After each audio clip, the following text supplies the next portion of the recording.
चला बनवूयात अशी मस्त कुरकुरीत अशी मसाला भेंडी फ्राय. त्याच्यासाठी आहे ना, मी थोड्याशा भेंड्या घेतल्या होत्या. छान स्वच्छ धुवून कपड्याने कोरड्या करून घेतलेल्या आणि त्याचे आहे ना, असे मधोमध 4 भाग करून घेतले.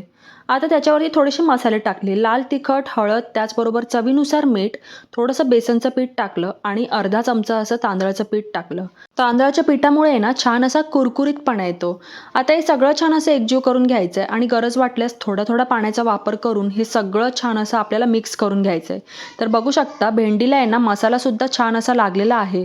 आता आपल्याला आहे ना हे फ्राय करून घ्यायचं आहे. त्याच्यासाठी आहे ना मी कढई गॅसवरती ठेवली. त्याच्यामध्ये तेल तापायला ठेवलं. तेल तापलं की एक-एक करत भेंडी त्याच्यामध्ये सोडून द्यायची आहे. सर्व जर एकसाथ भेंडी टाकली ना तर ती एकमेकांना चिकटूनच राहील. म्हणून आहे ना एक-एक करत आपल्याला भेंडी ह्याच्यामध्ये सोडून द्यायची आहे आणि छान अशी फ्राय करून घ्यायची आहे. मस्त गोल्डन ब्राऊन होईपर्यंत इथे आपली भेंडी फ्राय झालेली आहे आणि तयार झालेली आहे आपली कुरकुरीत अशी मसाला भेंडी फ्राय.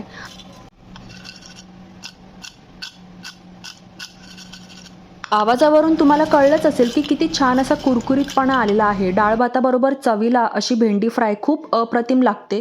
तुम्ही कधी ही रेसिपी ट्राय केली की नाही नक्की सांगा. बाकी तुम्हाला जर आपली ही रेसिपी आवडली असेल तर आपल्या व्हिडिओला लाईक करायला विसरू नका.